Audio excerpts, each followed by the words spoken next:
What's up, live builders? Welcome back to our weekly live show. Today we have a very special guest, Chris Blauvelt, who is the CEO of LunchGood, which is a online crowdfunding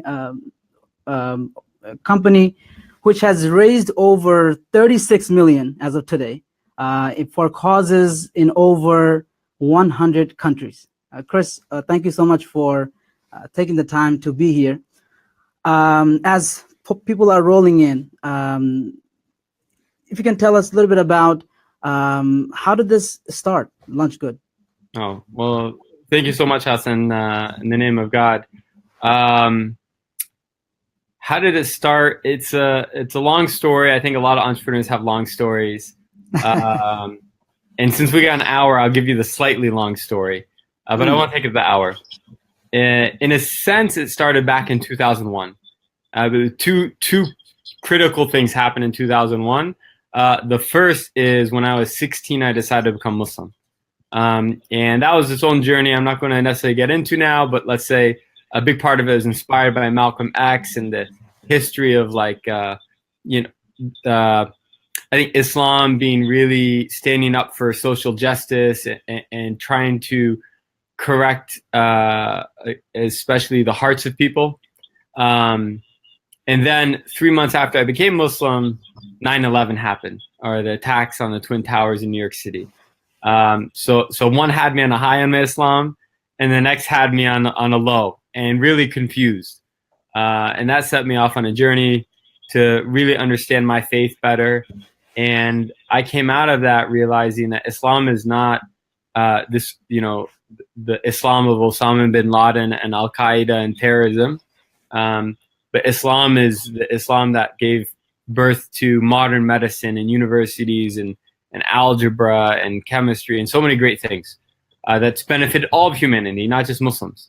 And so part of me wanted to get into changing that message, of what Islam is in America, and that led me into film. And I was a film producer. In 2010, we had a film get to a very prestigious festival called the Sundance Film Festival, arguably the most prestigious film festival in America. Yeah, for sure. And we were dead broke. And so it was really exciting, but also very intimidating, because we're like, man, this is real. Like we did it, right? But now we got to finish this movie and make a website and DVDs and sell it and all this stuff. And we had a friend from New York said, hey, check out this new website called Kickstarter. I think probably most of your audience knows Kickstarter today. It's raised over $3 billion for creative and entrepreneurial projects. But at that time, Kickstarter was actually brand new. We were one of the first projects in Michigan and Detroit to use Kickstarter. We were the first Muslims to use Kickstarter. And we had a very successful campaign, raised over $20,000. And I fell in love with crowdfunding. I fell in love with Kickstarter. And I saw the impact that Kickstarter was having on the creative community in America. And I thought, and that impact specifically was empowerment. That's what really caught my attention. Was, prior to 2009, if you had a great idea or something you're really passionate about and you wanted to make it and you needed some funding, you better hope you have a rich uncle. And all of a sudden with Kickstarter, it wasn't like that. I was like, no, I can just go to my friends and my family and my fans and ask them, hey, here's my dream. Like, will you support it, give birth to it? And I felt this was specifically something the Muslim community needed, because although I mentioned all that great stuff we've done in history, we've got 1.6 billion Muslims on the earth today, and not a lot to show for it, to be frank. And a lot of our community is stuck in this victim mindset that, oh, we're powerless. We're, all these circumstances are holding us back. And it's not to discount the negative circumstances we may face, but we always have agency. People, no matter how bad their life is, there's always some control they have over their lives. And I saw what Kickstarter was doing again in that creative community, providing that inspiration, that agency. And I thought if we could do this for the Muslim community, we could really change the world. And so that was my inspiration to start LunchGood. Mm-hmm. Wow, that's such a beautiful. Now, so LunchGood is a crowdfunding for initiatives focused on the Muslim community. Now, oftentimes, a lot of folks who are first time maybe starting a business or starting an initiative, we often see the end result, right? So I see what Lunch Good is now today. Yeah. So show me sort of, at first it was an idea, right? So how did it go from an idea to, being a company? What's the process like? Yeah, well, I think that's a great question. So it looks easy, like you said, right? I mean, if we jump on the timeline, it was like 2010, I had that light bulb moment. And then 2013, the website launched, like 3 years later. That's a long time. It's like, what happened in those 3 years? Exactly, yeah. Yeah, so although I had some entrepreneurial background, right? I had helped start an Arabic program called Fawaki, which is still going in DC. And then, of course, I helped start this film company. But I never done anything in tech, even though, my formal education is in engineering. I'm a mechanical engineer. I had never actually, coded some app before, some website, and so it's like I couldn't do it myself. I was just like, I have this idea, but I have no idea how to get it done. I was really fortunate. Well, a couple of things. One is there was another friend of mine who had a similar idea around the same time, different part of the country. And when I heard that, I was like, oh, that's so cool. Hey, Faisal, let's do this together. It could be really great. And a couple of weeks later, I hear back from him. He's like, oh, I changed my mind. I did a further analysis, and I just don't think this could be a viable business. And I think this is the first thing for your audience to understand is you always have people that doubt you and doubt your idea. In fact, you're going to come across a lot of people that doubt you and your idea. And if you let yourself get shaken by that, you'll never produce. And so you really have to almost be stubborn that, no, if you really believe something, like despite the naysayers, you go forth and do it. And from that, I was very fortunate that in our city of Detroit, we had a entrepreneurship kind of program by our local billionaire, Dan Gilbert. And so during the nighttime, I'd go and I was developing my idea. And after I finished that program, I found a mentor of mine to become our angel investor, like $20,000, and use that to hire some developers in Pakistan, which in hindsight, you have to be really careful. I had some bad experience with those. Yeah, people have good and bad experience. We're back. We have a developer in Pakistan now. We might add a second. And so if you know what you're doing, it can work out. But you really need to know what you're doing. But anyway, we hired those developers. I worked very closely with them for about 18 months. Now, 18 months is like too long to wait, to be honest. And so within that time, I taught myself WordPress. We launched a WordPress site that was kind of more of a marketing platform for crowdfunding campaigns. And I'd run those crowdfunding campaigns on Kickstarter or GoFundMe or Indiegogo. And so that's the second lesson, I believe, for people is things aren't all going to fall in line. Like my friend Sultan Sharif, who is the film producer that I worked, or the film director that I worked with, he had a saying, which is, get what you want with what you've got. And so I was like, well, I can't code a whole website, but WordPress isn't so bad to learn. Or today it's like Squarespace. Like it's really actually it's even much easier today. And you take steps, or you create what's called like a minimally viable product. Like just test the idea. Like, is there any traction at all? And then, I think the third thing I did that was really good along the way is I found two amazing co-founders. And that's a really critical point to keep in mind is that you can't do this alone. You're going to need a team to build this with you. And business is a team sport, as they say. That's a good way of putting it, a team sport. And we get enamored with these ideas like oh, Mark Zuckerberg created Facebook. Like in reality, if you go into the story of Facebook, it's a bunch of people working with Mark Zuckerberg to make it happen. It's just easier to tell a story when there's only one main character. Like people think a lot of times of me when they think of LaunchGood, but that's really, it's like as much Imani Kalawi and Omar Hamid as it is me. For better or worse, I take a lot of the credit. But really, they're the heroes behind it. And you have to be really careful because like those early people that work with you, they will make or break your company. Maybe not make it. I mean, there's a lot of things that have to go right to make it, but they can certainly break it. And generally, you hear like the best entrepreneurs and mentors, they advise that the first 5 people in a company set the DNA of that company. So you have to be extremely cautious about who you choose and let on. You can't build like an A+ company unless you have A+ talent. And I think just one last lesson, I'm talking a lot here. This is good stuff. Continue. Here's the real challenge that a lot of entrepreneurs face. They're like, they get that. It makes sense. Like, yeah, you want to build A+ company, you need A+ talent. Right.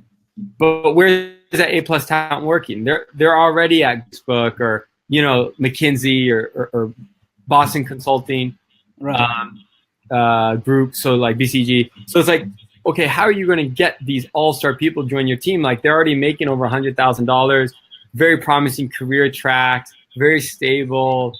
Like, why would they join you? And so you're left with two options. One option is you don't go for A+ talent. You go for like the B or C level talent. And that's the easiest option and the worst option. Because if you do that, you'll never build anything more than a B or C level company. The second option is you find that A+ talent before anybody else. Mm-hmm. So my co-founders, one of them was a senior in college. The other actually never even finished college. But I could tell like they were amazing that people, and they were going to just be the and I just had to invest in them while they were young still, and have patience with them and grow with them. I mean, I myself have grown quite a bit the last 5 years, but I think you get those components in place, and you can really get off the ground. I'm sorry, there's so many things that you hit on that I want to go back and dive into. But so going back to my, I guess originally we're talking about how does it go from an idea to what is this right now, 5 years later, right? So you had this idea, you were in this entrepreneurship program of some kind, sounds like. Then you found an angel investor. Then the idea grew, and you found co-founders along the way. And it was day in and day out. And I think you touched on when the idea is just an idea, then it's hard. People doubt you. You don't see how it actually will look like as an end product, or even not an end product, but a product that's presentable. Yeah. Right? So how did you keep going? I mean, for the first 18 months, you were just, trying to do development work. When it was just an idea, what kept you going? And how did you deal with, as you said, folks that doubt you? What did you do personally for you? Well, to be honest, part of it is just personality. One of my character flaws is I can be really stubborn. And that's also a character strength when it comes to entrepreneurship. So, and listen, like I became Muslim when I was 16. Like I've been dealing with people questioning my decisions for a long time. Right? Of course, at 16, you're changing faith from your family. You're really fighting the force. I guess I kind of have thick skin when it comes to that. Also, I've been blessed with parents who are successful entrepreneurs, and my mother especially. And she's always instilled in me that you have to give any business idea 3 years to pan out. Really see if it's going to work or not. And I had experienced that through my career. Like we had a great start to our film company, but by our third year, everything started waning. And with LaunchGood, it's been the opposite. Like even it's not like we launched and it was like, oh yeah, this is it. Like boom. In our first 6 months, we raised $100,000 on our platform. We raised that typically within a couple days now. But in those first 6 months, imagine that $100,000, we make 5%. That means we made $5,000 our first 6 months. Like we were on pace to make $10,000 our first year. We had our worst month was our 12th month of operation. Like not our first or second or third month. Like our worst month was our 12th. What happened? You could have a lot of doubt. Be like, oh man, we just celebrated 1 year with like our worst month ever. But you also, you have to look at the big picture. One of those keys is growth. And the growth isn't going to be consistent. It's not going to be like you're growing 50% month on month, but there's going to be a trend, right? And so it's like, okay, if you take an average of this line, is it trending up, flat, or down? And if you can just keep that growth positive year on year, then you end up with something called exponential growth. right? Like, Hassan, would you give me, like, is it a big deal if you gave me $1 this week? No. And then what if we doubled it so next week it's like $2. It's still not a Right. big deal, right? And Right. then next week is after that it's $4. Like, okay, no Right. problem. I'm sure someone can do the math. Maybe one of the people on the chat here can do the math, but probably by the end of the year, you're going to owe me like over $1 million. Right. Yes. That's the power of exponential growth. And we've been fortunate in LaunchGood that we've been growing about 3x or Wow. tripling our growth every year over the last 5 years. And that's how we ended up with, $36 million in funds raised. Beautiful. So you were talking about this. You had this 1 year mark. You had this big dip. So especially in any business that someone starts, or even a project, volunteer project, sometimes there's this dip periods where something comes up. You go through something really hard. So how did you? And what was one of the biggest failures that you had in this last 5 years? And what did you do personally to keep going? So many juicy failures. Yeah, I mean, one of the early failures. I mean, we got out of the gate with a failure. Like we hit it head on. Right. Our very first project was one out in New York City. You're out of New York, right? Yes, of course. Okay, so do you know Zainab Ismail or something called or Nadine Abu Jabbar? They had something called Naduna, which is like women's fitness, hijabi fitness program. I think I heard about it. Yes. Yeah. So anyway, there's this. I have a friend named Nadine. She's from Florida. She's super nice, and she wanted to do a DVD set, the first hijabi workout DVD set, and we wanted to do it on LaunchGood, and that was going to be our launch project. She had a co-founder at that time. She was not a friend of mine, named Zainab, and she's a New Yorker. And you know how you guys are, like, mashallah, Hassan, you're a real nice guy, but most of the time you New Yorkers are like down to business, right? So Zainab's like, why in the world would we use LaunchGood? Like, we're going to use Kickstarter brand. We don't have time to mess around and be the guinea pig for this, startup. I don't know who Chris is. Like, we're doing Kickstarter, end of story. And then Kickstarter gave us a gift. For some reason, I still don't know why, they rejected their campaign. Like, they were all ready to go. They submitted it for review. Wow. Kickstarter was like, no, you don't meet our guidelines. And so then basically they had to use us. And we were like super excited. We weren't quite ready, but we're like, I think it's ready enough. Let's just do it. Let's go. So we launched it, and actually things went really well. And the project was doing great. And then on the final day of the campaign, this was an all or nothing campaign. And the final day of the campaign was Nadine's birthday. And they had a goal of 15,000. So they started the morning off at 10,000. And it was like, she's asking people, okay, for my birthday, I don't, like, if you love me, just donate, support our LaunchGood, right? So she's at 11, 12, 13, and it seemed like, okay, it's going to be perfect. Craziest thing happening. When she hit $15,000, well, one, everyone was double charged. That was like just a bug in our website, and I don't know why, but like everyone who donated got their card charged twice. Wow. Which looks bad. Right. But I'm like, okay, this is manageable. We just have to refund everybody one time. Right. Yes, there's like 300 people, but it's doable. It's not the end of the world.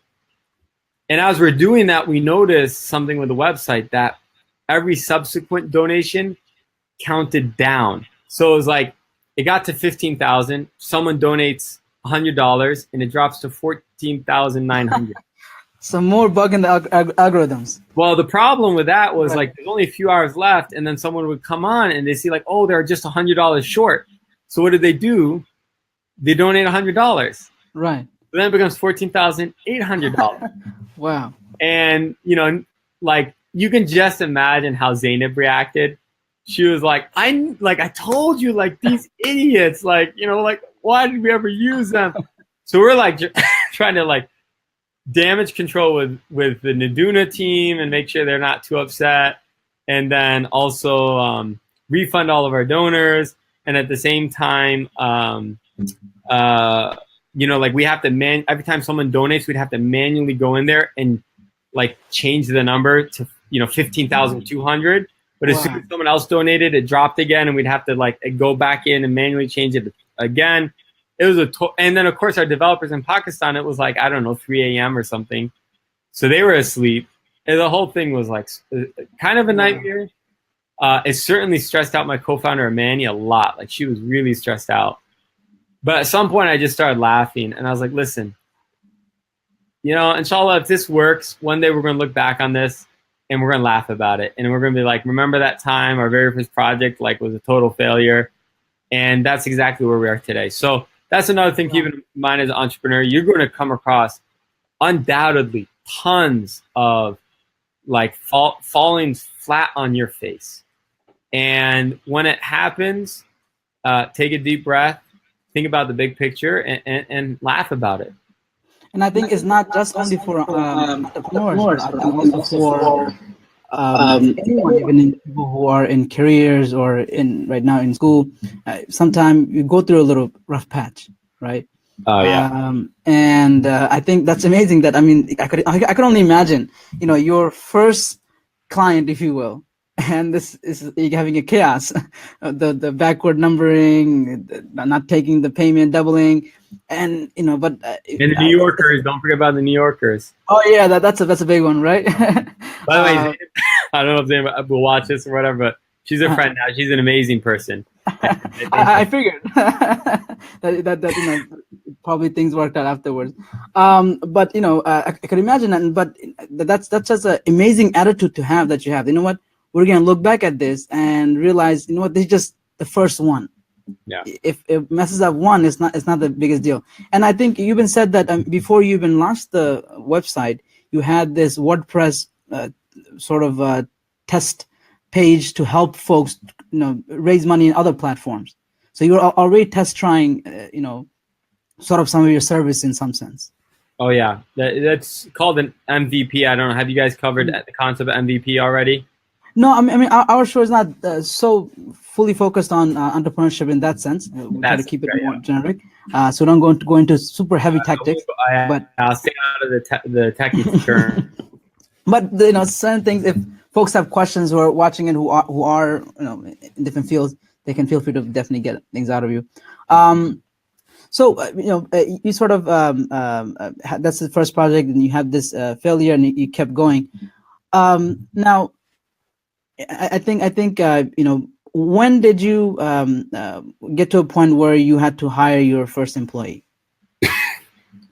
That's a good question.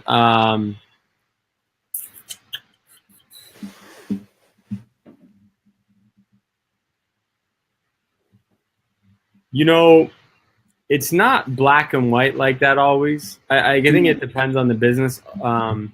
I remember within like our first few months of operating, we got an email from somebody in Canada, in Calgary, and she's like, you know, I love your platform. I'd like to work with you. And we were like, well, I'm sorry, we don't have any money. We're like just started.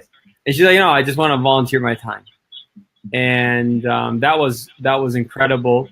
And then from that, like a couple other people came on, and you know, like we got interns one year, and so like for probably our first year, we had people working with us a lot, like 20+ hours a week, but none of them were paid per se. And then as our revenues grew, and we were able to pay, like we had money left over from just paying our developers, because that was one thing like we couldn't get away with, is had to keep paying developers. Then we started paying people hourly. And then, you know, a year after that, we started paying our first people with a salary, really. And now, just in the last year, we've grown from like 2 or 3 kind of salaried employees to about 10 or 11 now. So right now it's about 10, 11 salaried employees.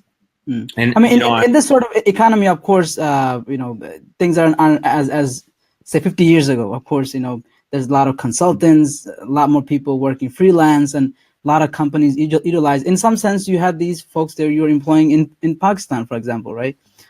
So things are definitely a lot more fluid and dynamic. Totally different. We have 20 people overall working with us now, and there's spread across 7 countries.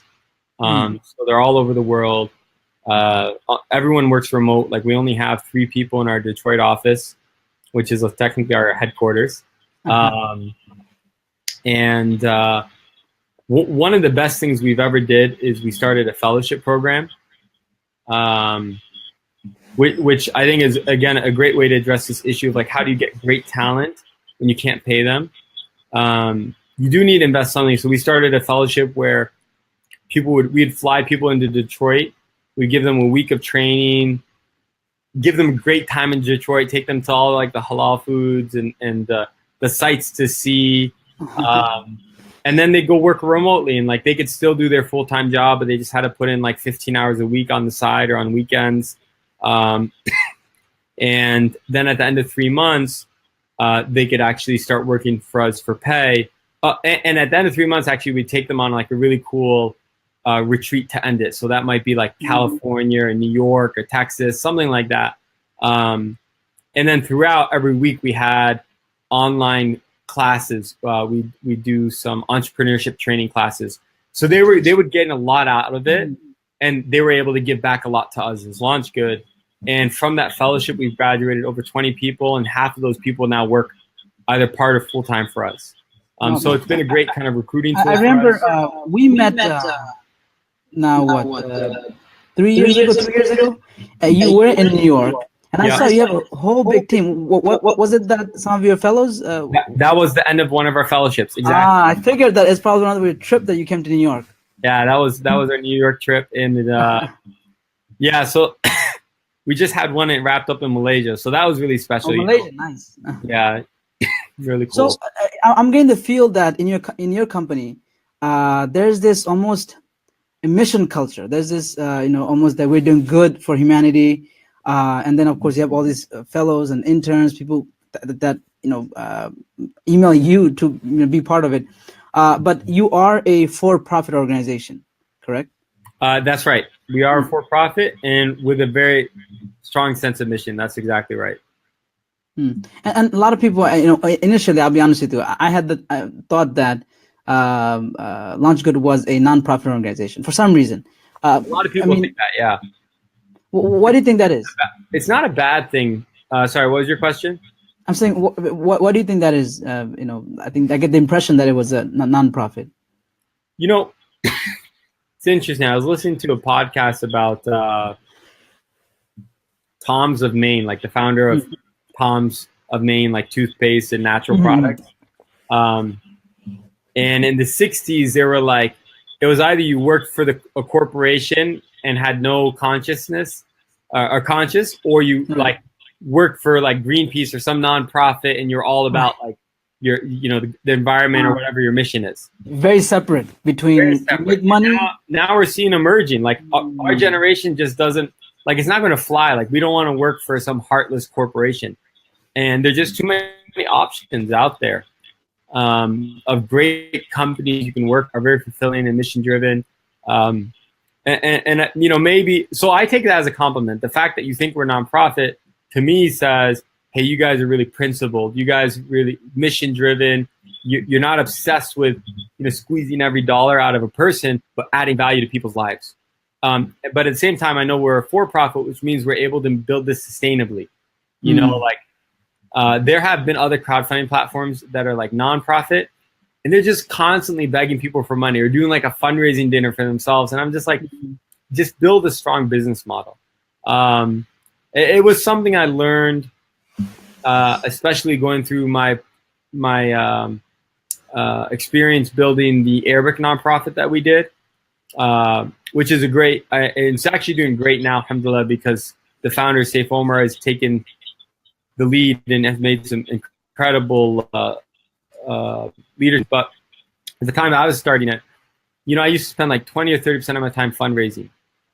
And as we grew bigger and bigger, it was like all of a sudden I'm spending like 80 or 90% of my time just raising donations. And I felt like a lot of nonprofits have people hired just to do that, right? I mean, they have to. I mean, the majority, the majority of their payroll goes to people who are raising them money. And so then you feel like, I felt like I'm just raising money just to pay my own salary. Like, what type of organization is that? And at the same time, Bayana had launched, and we saw Bayana. I mean, it's got things going on now. I'm not going to go into, but Sure. another Arabic program based in Dallas that was for profit, doing the same thing though. But it was like the only way they could make money was if they taught more people Arabic, and for that to work, they had to have really good classes. So they were laser focused. Like, we're gonna have amazing Arabic programs, and we're going around the country, and we're gonna teach this to everybody, and and they just they took off, and that really taught me. It's like, if you want a great sustainable business, make sure your financial engine aligns with your mission. And if you got that and you hit your mission, like, you're set. You don't have to worry about anything. That's right. I mean, and I'm glad we're going into this because you are in the business of supporting causes. So I think I do want to take this time to sort of hear from you, sort of what's been your experience as far as, the way the causes, how monies are raised, the activism has changed over the last decade, right?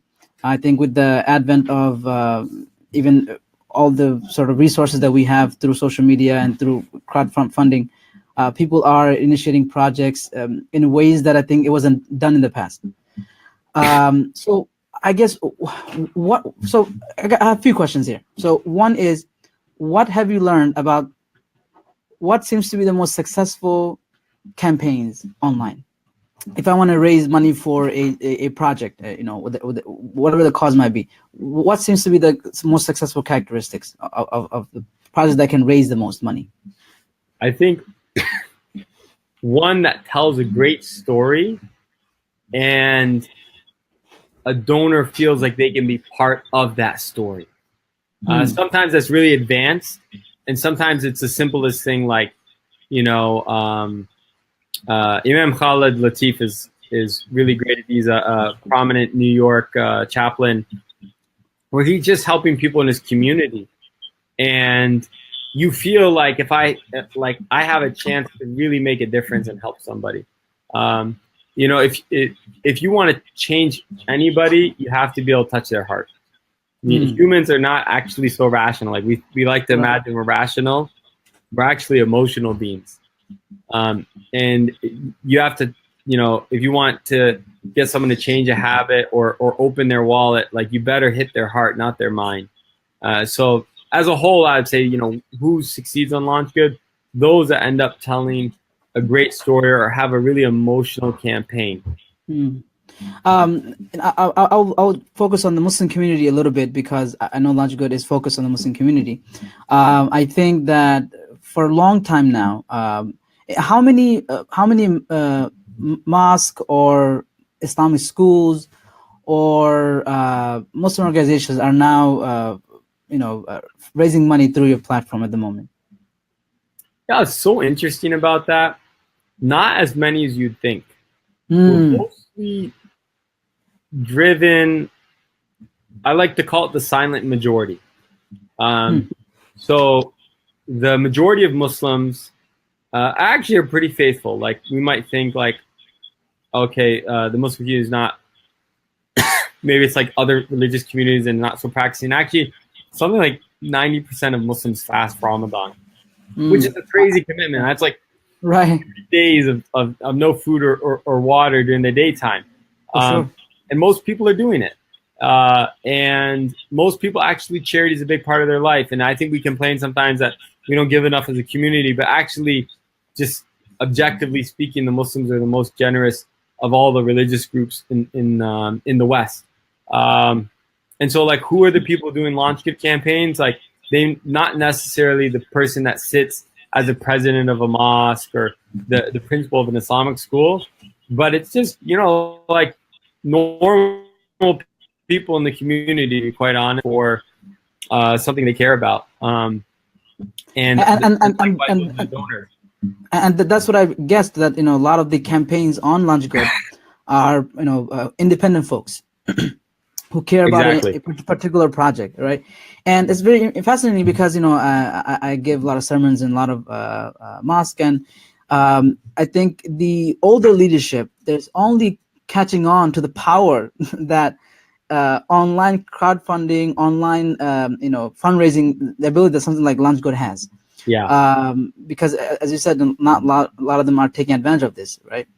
But I mean, how do you feel that, and how important is it for folks, these sort of brick and mortar type of institutions, to sort of now not only worry about having once a year gala or a fundraising event or a dinner, but also look into these sources like Lunch Good for funding their Islamic school, funding their construction of their building, for example? How effective would that be to, first of all, would that be effective, some local project like that? And would you recommend that? Definitely. It's got to be, it has to be part of the arsenal that people have when they're fundraising, right? It's not going to do all your fundraising. Like typically, those gala dinners are still, pound for pound, the best way to raise a large chunk Right. of money, right? Like you bring, Imam Siraj or Hajj and feed people some nice biryani or something, like you can get them to give a lot of money. Right. But it's changing fast. Like, I don't know how you are myself. Like, I'm really not, I've noticed I just like stopped going to a lot of those dinners. Like Same here. I mean, unless I'm, sometimes I'm forced to come as a speaker or whatnot, but yeah, I avoid them myself. So I'll give the donation, but I want to go there, sit there 3-4 hours and, get hammered. exactly. And then, it's, the communication is not always clear. Like, it's an inspiring dinner and you've got a great speaker, but it's not really clear. Like, well, what's the impact of this? Like, what's changing? What's changed? What's going to change? Whereas when you do it online, you really have to lay all that out. And some people get it. I mean, we've had, of course, I mentioned Imam Khalid Latif. Like, he's a prolific fundraiser on Launch Good, did an amazing job. Imam Omar Suleiman, we worked with him on some of the mosques down in Texas that have raised, like almost $1 million. Also another mosque in Seattle. But they they raised close to $1 million on Launch Good. Yes, but wow. This is the key to understand. When you do a Launch Good, you can actually add in offline donations. So you could be at the fundraising dinner and you can say, oh, I got a $10,000 check from Dr. John or whatever, right? And you add it and your total reflects that. So those campaigns that, raise like $1 million for mosque, maybe 90% of the money that they've raised is actually offline. It's at that dinner or it's following up with people later. But it still has created that visibility for the whole community. And still, 10% is still like a very significant amount of money extra to that. And so, like I said, it's got to be part of the arsenal, but it shouldn't be, it's not ready yet. Not only, because it's important, because oftentimes, especially my local mosque, I'll give an example. I grew up here, and it's one of the biggest mosques in New York. And during the fundraiser, I always get this phone call, email, and they always tell me, you guys, young professionals, I don't see you guys at the fundraisers. And I said, a lot of my age group, they donate online. Yeah. And that's how they do things. So that definitely speaks to the power that something like Launch Good has. Now, I do want to speak a little more about your own backstory. We have very little time, so I want to get to that. But I do want to ask, I think something that's also very important. It's a little sticky question about social media activists, right? So in the last 10 years, people have been using social media to do some amazing things. And still, there are some folks, I guess, even in our community, who look at these folks who just, we don't see them in the community. We just see their posts and their whatever they do online. But have you, with Launch Good, I think you can sense the impact that these folks might have, because they can use that influence to actually raise actual, hard dollars. Is that been your case? I mean, what have you seen? Some of these independent projects, were they taken up by folks who would make fun and say they are social media activists? Yeah, I mean, absolutely. Case in point, another New Yorker, Linda Sarsour. She's done just unbelievable, incredible things. Most notably, the Jewish cemeteries, like rebuilding Jewish cemeteries. She had a goal of raising $20,000. When she sent that out to her network, she hit her goal within the first few hours. I mean, obviously, she is definitely, broad spectrum and leader in the community. Even more, I mean, have you seen folks who just they're not really engaged in with any particular organization, Muslim organization, Muslim mosque, but they're just active on social media and live their own life, but where they would have some impact through. It's a mixed bag, to be honest. There are some people who are social media activists that are not influencers. So like, have you ever read Malcolm Gladwell's Tipping Point? I think I saw it once, but I haven't read it. No. Oh, you got to read it, man. Tipping Point with Malcolm Gladwell. It's a classic. But he talks about, you need certain people and to get things done, like to create a movement. Right. And some people are connectors. So they have tons of connection. Like they'll have 5,000 Facebook friends and they'll have 100,000 followers on Instagram or whatever, right? And then some people are influencers, meaning like when they tell people to jump, they say how high, right? They do it. Right. So you get someone like Linda. She's both. Linda's a connector, but she's also an influencer.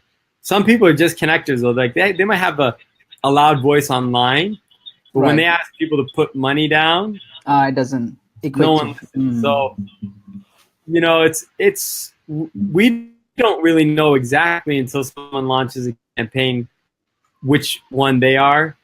Sometimes they get mad at us. They're like, "How come no one's donating?" We're like, "Well, I don't know. Like, why don't you tell me, right?" It might be a reality check for some people. True. But generally, actually, they can do some really great work. We had one recently, very popular guy on Instagram who makes metal work of like Arabic calligraphy and stuff. And on WhatsApp, you get those like ridiculous stories people are always forwarding like to groups and stuff. Oh yes. Those world is coming to an end type of messages as well. One of them was this like picture of a poor old Moroccan man selling eggs in a marketplace, and there was a story about how we're more or less like neglecting poor Muslims and older Muslims, and we need to do a better job taking our principles. And he was so intrigued. He's like, I wonder if this is a real person or just some like stock photo. And he looked into it and found out this is a real guy in Morocco. And so then he created a launch kit to raise him like a couple $1,000, which would be basically a year's salary for that guy. Wow. And it went viral and ended up raising like $20,000. And he actually just recently flew to Morocco and personally delivered the money to him and his family. And like they were overwhelmed and crying. So, you see stuff like that. It's really amazing. There's bad stuff in the world and the internet can certainly be used for a lot of bad things, but it can also be used for amazing things. And this is so powerful. I mean, how important is it for people? I mean, I think oftentimes, a lot of time we hear about, you have to give back, you have to contribute to the world. But I think, maybe in the past, with the internet now, you could be doing so much, and you can have so much impact. And I think regardless whether you are in activism or you are in whatever career you're in, I think making it part of your life to be able to have impact and contribute in whatever way you can, and even raising awareness for something and raising money for something, that's just simple, yet it can have a lot of powerful, long-term effect.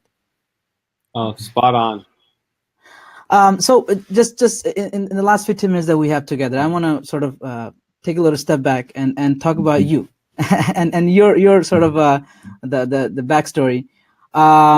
So I know you started from 16, and you of course you became Muslim, but take me a little bit before that. I mean, where did you grow up, and what was your one of your best memories growing up? That's a good question. I was born in Malaysia, actually, Kuala Lumpur, Malaysia. My father was working for American Express and had been transferred there. And then after a couple of years, we moved to Korea. So from 2 years old to 5 years old, I was in Seoul, South Korea. Wow. And then we moved to New Jersey, Bergen County, which is like not far from you guys at all. My father worked in New York, so we'd I went to New York a bunch. And then at some point, my mother's business had taken off. She had like kind of a healthcare consulting business to the point that my dad could quit his job at American Express and work with my mother full time. And then since it's consulting, they could live anywhere. And my mother had gone to college in Western Massachusetts, and they thought that'd be nice. And so when I was 13, we moved to Amherst, Massachusetts. And from there, I became Muslim at 16. When I was 18, I decided to come to University of Michigan to study engineering. And then I started working as an engineer and decided that was not as great as I thought. And I went back to school, got a degree in educational leadership, taught for a couple of years. And then in the summertime, I was doing the Arabic Fawaki, the Arabic program, nonprofit that we started. And then after a couple of years, I decided to do that full time.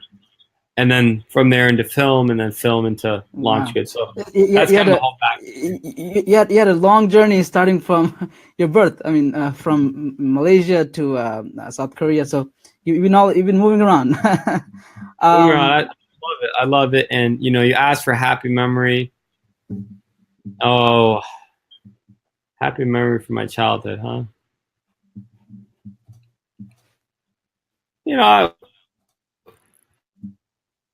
Honest, it was just ball out your leg, just that sort of stuff. Nothing spectacular, and just pretty normal, kid, I guess. Kid. I mean, you definitely had, with your world travel from a very young age, and I think your mindset, your perception, I think was, different, definitely. So now you have this launch good that you're running. You have another project that you're also started. And do you remember how to say it? I'm gonna put you on the spot here. I already forgot how to say it. Patronicity. Yeah, I got patronicity.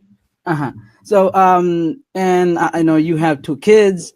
And wife. I mean, how do you balance it all? Well, first of all, before I get to the balance, what is your daily schedule like?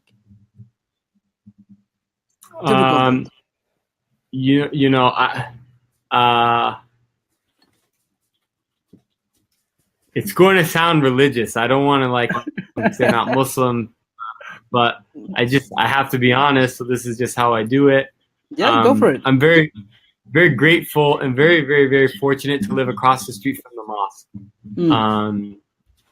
That kind of happened by accident 5 years ago, or 8 years ago. Oh my God. So that happened. Detroit, we happened to move next door to the mosque, and I fell in love with being next door to a mosque. And so when we moved to Dearborn 4 years ago, that was like the number one rule. I was like, I have to be able to walk to a mosque, and we found a house more or less across the street. So because of that, I always get to start my day off with a prayer in the mosque, the Fajr, the morning prayer. And now with 2, I used to go back to sleep after that. Now Right. with 2 kids, usually not so lucky. They're up and ready to go, right? Right. Yeah, right as you're ready to go back to sleep, but whatever. So, how old are your 2 kids? How old are they? Let's see, 10 months tomorrow, and so that's the young one, Omar, and then Miriam is 3.5. Wow.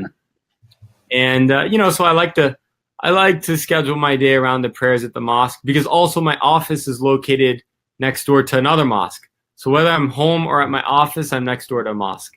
So you try to stay connected to a mosque. And it's good. It's just, I think when you have fixed things in your schedule, it forces you to be really organized and careful with your time. For sure. So, I start my day off, mosque, come home, breakfast with the family, get the day, ready for the day. Something I really dearly love is a certain prayer we have called like the how would you call duha prayer? Like morning prayer or something? I would say late morning prayer. There's a name for it. I just can't remember it. But anyway, late Sure. morning prayer. And then I start my work. So like right before I start my work, I make that prayer. I usually have about a 20-minute commute to Detroit to my office. And I love to listen to podcasts or listen to books. So I think it's about What do you trying to listen learn. to nowadays? There's a book called The Hard Thing About Hard Things, which is great for any CEO. I'm also listening to a lot of podcasts. How I Built This is one that I really love. I love stories. I love listening to those stories of other entrepreneurs and how they did it. Planet Money, Muslim Link. Yeah, there's a few different ones out there. It gets me kind of in the zone for work. And then, you know, at work, I do a lot of meetings or a lot of communication with my team. I actually don't do so many emails. And that's something that's shifted over the years that has been really good is I try to save emails for chunks. Like, so I'll work on emails for like an hour, but I'm not spending my day like just doing emails back and forth. But you can get caught up in that like really easily. Yeah. And then, you know, come home, family time for a couple hours. I try not to do any work. And once the kids to bed, you know, I might just dive into some emails, communication and preparing for the next day for like an hour or so. So do you plan out your days in a weekly basis, or do you have rough idea in the morning? How do you sort of map out your week days? I would say at this point, you know, most of my schedule is fixed between like whether it's prayers or certain meetings I have with my teammates, certain report check-ins with my employees. Like a lot of those things are fixed in the calendar already. So, you know, it's like my day's already set when I go to bed. Like I don't have to think too much about it. It's pretty consistent. It's when I'm here, it's fairly consistent. I'm always on the move. Like I just spent 2 months in Malaysia, and then that was just crazy. But the nice thing about being home in Detroit is it is fairly consistent. Yeah. Do you? I mean, do you have days that you feel lazy? I mean, you're just like, I'm just tired. Yeah. Today I felt lazy. Yeah. Today I had hard trouble getting up. It's unfortunately a personal circumstance, but you know, it's just make dua, inshallah. But no, you're my prayers. No, that's life, man. I mean, we have people. You know, when you start this off, you don't expect that. Like when you're just so focused on your business, and then guess what? Like people get married, people have kids, people die, people get divorced. Like it's a lot of highs and lows. People get abusive relationships. I mean, I've had many employees like cry on my shoulders, virtually or physically. You know, it's and I've cried on people's shoulders. It's life. It's a big part of life, and that's again why it's great to have an amazing team behind you, because when you need that moment that time for yourself, they're going to support you, and then you can be there for them when they need it too. Wow. So I mean, you know, as your company is growing, obviously you're dealing with people, right? I mean, the people in their own lives, and of course, it seems like the culture you have in your company, it's a very much family culture. Is very very much. You really care about people. I can tell you'll be a good boss, Chris. Yeah. The greatest joy is the fact that I'm now, you know, salary doesn't, who doesn't,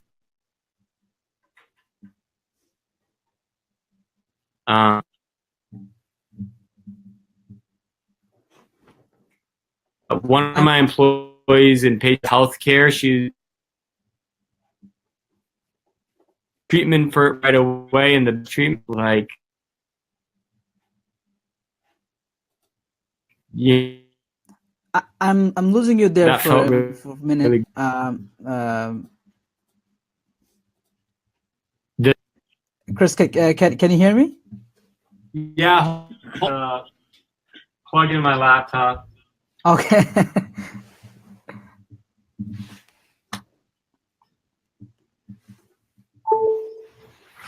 All right. All right, now we're Yeah, back. I don't know. Did you hear my whole story about my employee with the No, healthcare? I caught bits and pieces. But if you Let me want to, try to say it again. yeah. Just like one of my employees, she's an angel, and she from my other company, Patronicity, but she developed like a early stage breast cancer, Wow. and she's very very modest background in terms of like her parents can't pay for anything, she can't pay for anything, but we had great health coverage. We had 80% paid by the company, and she's able to get the best treatment possible, and she was cured, and like her life was saved, and so like you're not thinking you're going to do that when you start your company. You're not thinking about like you're going to provide really meaningful salaries and healthcare and support for people, but that's a great part of being a business owner, that I'm so grateful for. Those human factors sort of come in. All right. So okay, so today you felt a little lazy, going back to your schedule. What do you do for fun? What do you enjoy doing? Basketball. Basketball. Wow. Okay. Playing it, watching it. I love basketball. So you always been into basketball?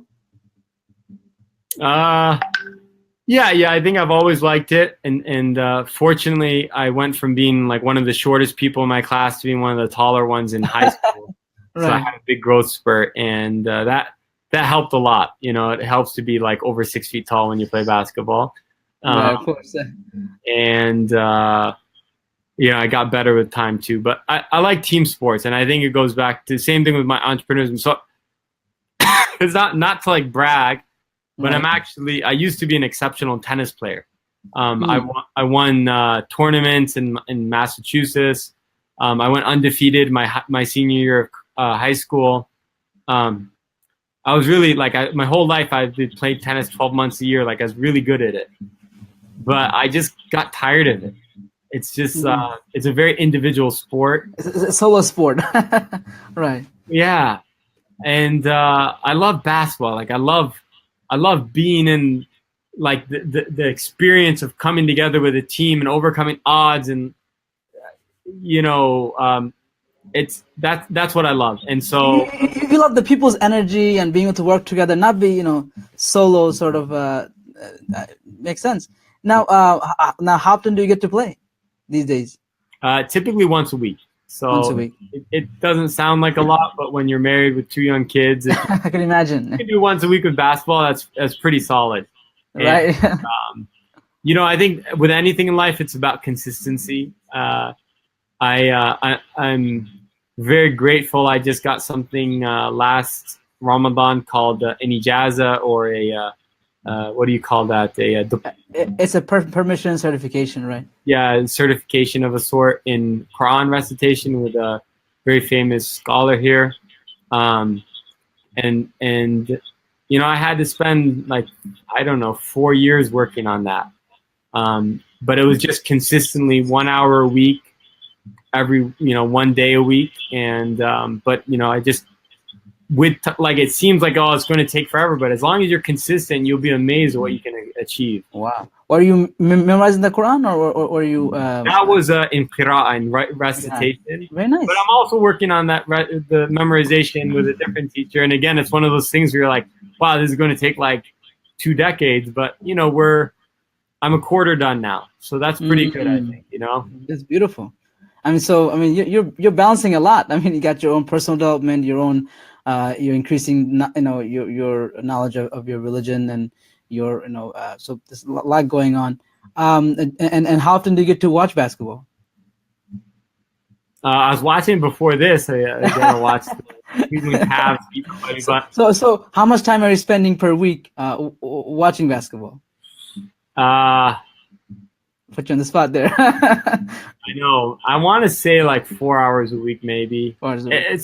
It's not a lot. I don't know. It is and it isn't. You know, you have to make decisions. Like, you know, as I get older, I cut back more and more in the sports I watch. Right.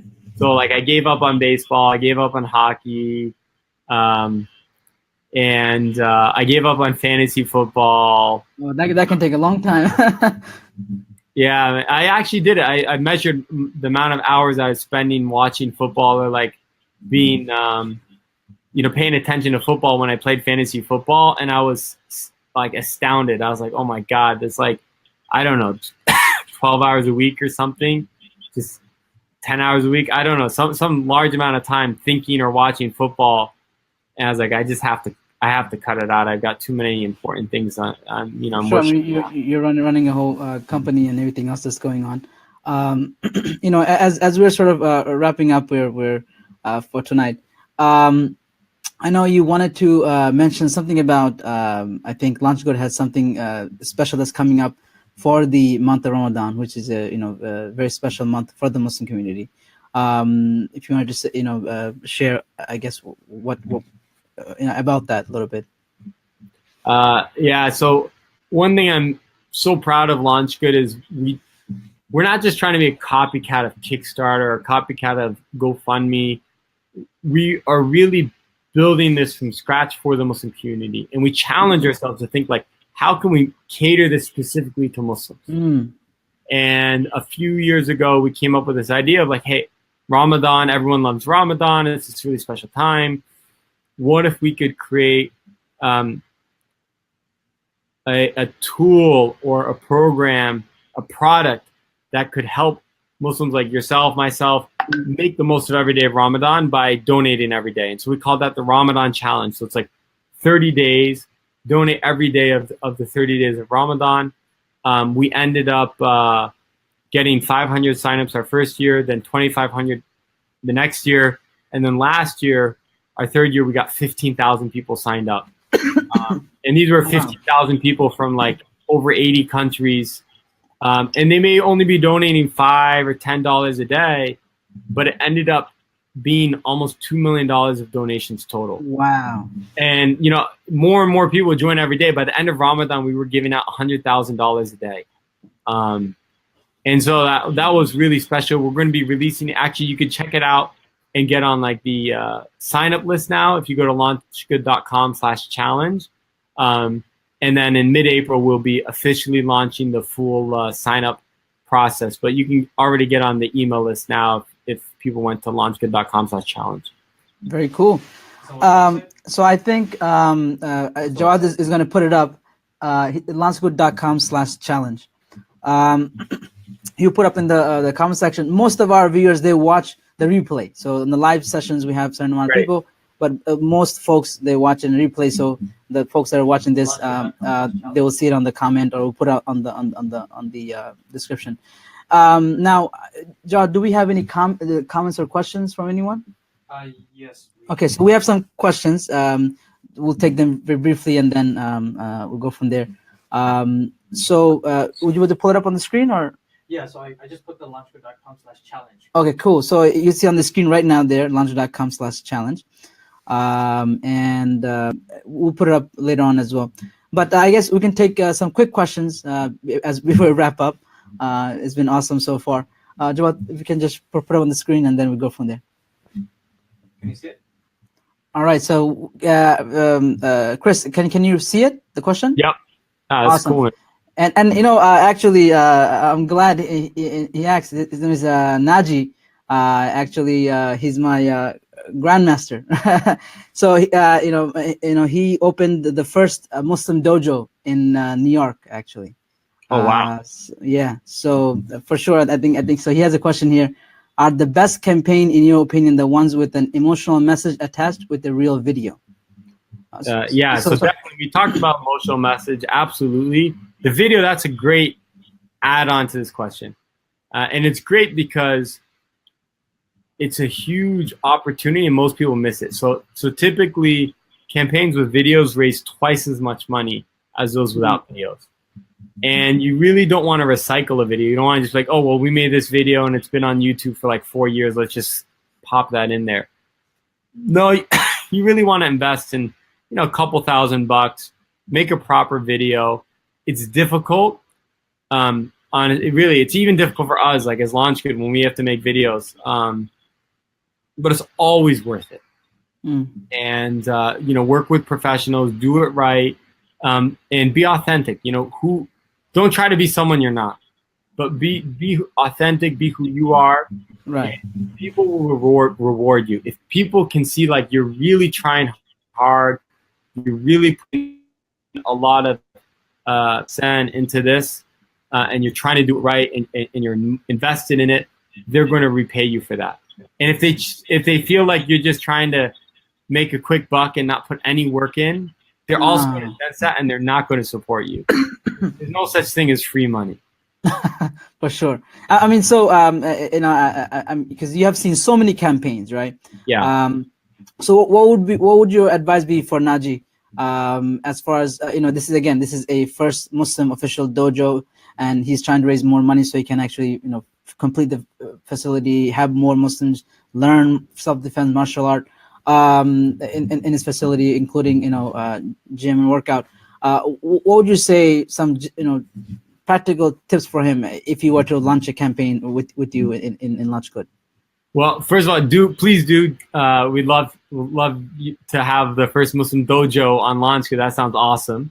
Naji, if you're hearing this for you.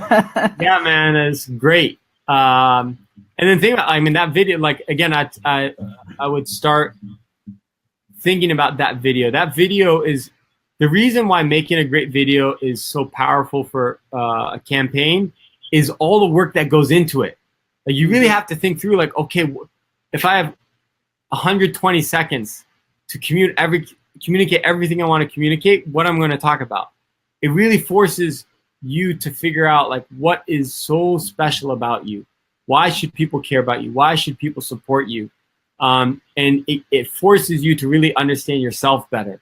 But, you know, imagine like some awesome video that starts off with like some fighting, and then you're like, ooh, like, what's this? Like, I want to watch it, right? Right. Got someone's attention, and now go into it. Start telling your story, like, who are you? Why did you start this? What's the vision for it? And how can I help? That's it. It's not rocket science. It's not rocket science. Jawad, we have any more questions that we want to take, or? No. Okay. There's some other comments, but not really something of substance. So as we wrap up, Chris, again, thank you so much for taking the time. Now, I want to ask you this one last question.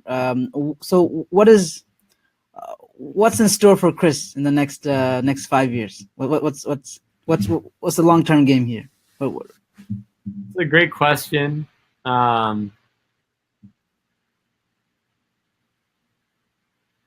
Next 5 years.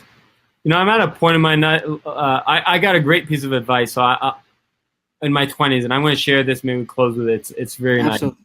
nice. I was studying Arabic in my early 20s in Jordan in a place called Qasid. I have a lot of friends that went there, right? And it's amazing. I mean, I've studied Arabic in different places, and that was just the best. And I was so impressed by one of the founders, the co-founders, named Muhammad Mar'i, something like that. And I was just like, man, you got the life made for you. Like, you started Qasid, you've got a great family. You spend half your year in Jordan, the other half of the year in Northern California. Like, financially, you're set. I was like, how'd you do it? You know, like, what was your secret? And his advice to me was, spend your 20s learning. And the key to that, what most people don't do, is challenge yourself. So, like, when you get comfortable with something, you have to leave it and challenge yourself with something new. So, like, I was teaching for a couple of years. That was really hard at first, like, you know, teaching at high school. And then, like, okay, by that point, I had all the curriculum down. I had all the tests saved. I could just change some, you know, numbers, whatever. I could have hit cruise control. And it's like, okay, now I need to switch. And I went into nonprofit. And I did that for a little bit, and I started figuring that out. I was like, okay, let me go into film. I had no idea what I was doing in film. And then I went into tech, and I was like, I had no idea what I was doing in this like website, right? So I was constantly challenging myself. And then he said, so spend your 20s learning as much as you can, and spend your 30s building upon what you've learned now. Like really start building something. And so that's the phase I feel like I'm in LaunchGood. Like I have no desire to go anywhere. Like where do I hope LaunchGood? Like 5 years from now, I want to drive LaunchGood to become $1 billion platform, not $1 billion raised.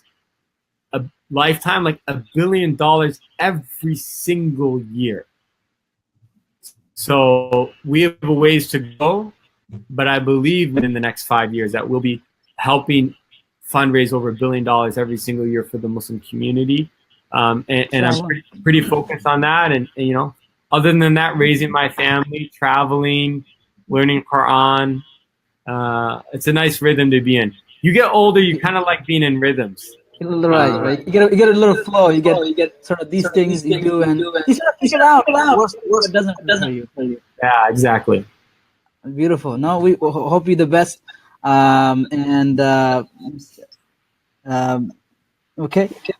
With that, you know, again, thank you so much for taking time out, being with us. I know we're a little bit over time. There was so much that I wanted to sort of, you know, dig into, but we hope to have you back. Thanks so much, Hassan. All right. Take care. All right, folks.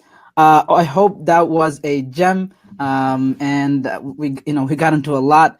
If you're just watching right now, definitely after this live broadcast is over, go back, watch it again. We started off talking about, you know, the LaunchGood and how he started, and you know what it takes for you to take an idea and make it into a company. And we dug deep into that. Then went into about social media activism. What does that mean? And if you're watching this, you know, this is a weekly Facebook live show that we do every Monday. Some Mondays we have obviously guests, and I'm really excited that next week for our live build-up show, 10 o'clock every Monday, we have Bilal Khan. He's the founding director of Lichan Media, and he's, you know, I'm sure, especially those folks in the Muslim community, you have seen his videos and advertisements, and he just someone really good. You know, he's a consultant for a lot of companies, doing media work, marketing work, social media marketing work. So I will have him next week, and we hope you can join us every week, 10 p.m. Mondays, you know, for our weekly live show.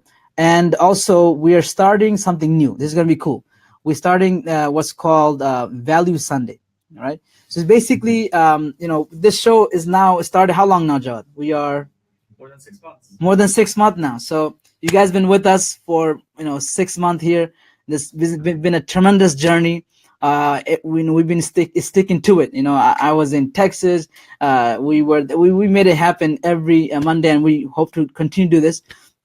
So as our live build up, you know, this what we're trying to offer to folks in the career, folks who are entrepreneurs, folks who just want to do more with their life, and trying to find balance, trying to find, you know, fulfillment. So we want to grow what we offer. So not only, you know, every Monday night you join us, and I'm so happy that thank you for making you know, us part of your life every Monday night. And we're adding this Value Sunday newsletter. So, you know, sign up for this. You could go to our website, our website, livebuildup.com, and you click on the Value Sundays. And once you click there, you put your name, put your email, and every Sunday you're going to receive a you know, a short, practical, you know, tool that you can apply. So my hope is in once a week to be able to address one particular issue and then give you some really practical stuff you could do about it. So from things like, you know, what to do about if I feel, you know, tired in the morning, you know, how to, you know, sleep on time, you know, or even things like, you know, I have an idea and how do I find an angel investor, like what Chris was talking about. So, you know, we'll tackle very specific things and give you as much practical thing as we can. And we cover, from personal development to entrepreneurship, and to all the areas in between. So sign up for this at livebuildup.com. Click on Value Sundays. Right, make sure you go there right now if you're watching this, and if you're watching a replay, just go there right now, livebuildup.com, LIFEBUILDUP.com, and click on Value Sundays, and you're gonna get a a newsletter, an email once a week, and it will be just filled with gem. So we hope you can join us next week. See you Monday 10 p.m. Have a good night and take care.